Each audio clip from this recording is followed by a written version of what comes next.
How are you? Thank you so much. His wife, Haiti's First Lady, Martine Moise. Flanked by private security, she agreed to go on camera for the first time with her side of a story that's left her shaken. You have armed security here at this interview. We've been asked and agreed not to disclose the location of where we're talking right now. You're obviously at least thinking about threats to your life. Do you feel like your life right now is at risk? Yeah, it is. Because I wasn't supposed to be alive. In a long conversation that switched between Haitian Creole and English, Moise described in vivid detail what happened the night her husband was killed.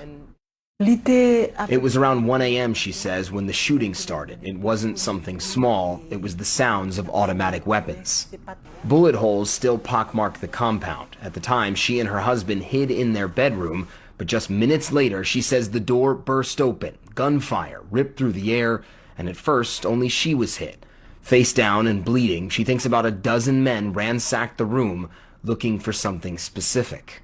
They came to find something, because I heard them saying, "That's not it, that's not it, there it is," which means they found what they were looking for. She doesn't know what they found, but after they did, an attacker approached her husband, at this point still alive and unhurt, and got on the phone. She says that person called someone and described what my husband looked like, saying he was tall, skinny, and black. Maybe the person on the phone confirmed to the shooter that was him, and they shot him on the floor. The president was dead, and the attackers left soon after. Moise believes they thought she was dead too. Critically wounded, she lifted herself up. When you stood up and you saw that he was dead, did you say anything to him? In my heart, I said something I used to tell him when he was alive. We are married for better or worse, and even beyond the grave.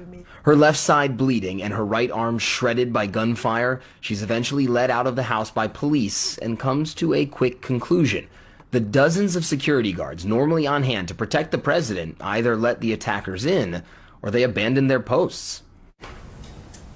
No. There's no other explanation, she says. You're there to protect a president, and the president is dead, and you're nowhere to be found. Adding that she was amazed. Apparently not a single guard was injured. Moise believes it's part of a much larger conspiracy.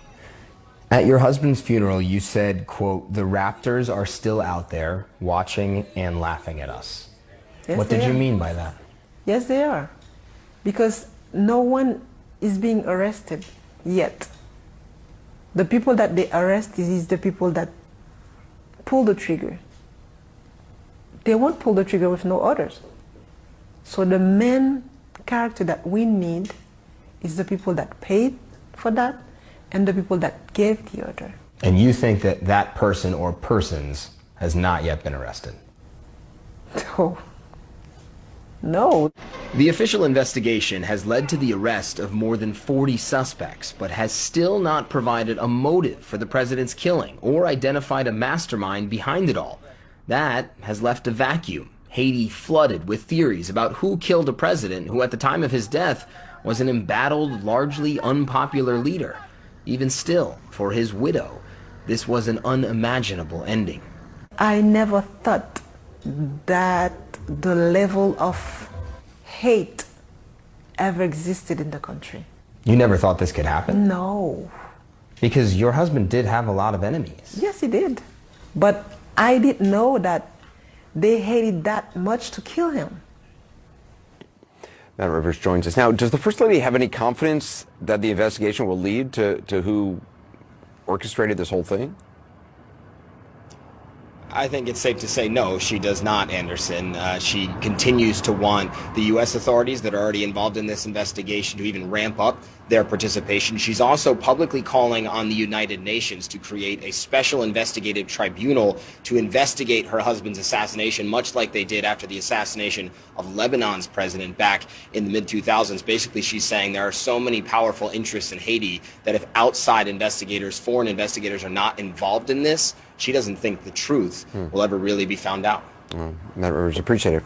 Thank you. Fascinating. Up next, a surprise about what's ahead for American gymnast Simone Biles at Tokyo's Olympics. Ici. I won't wrinkles rise. For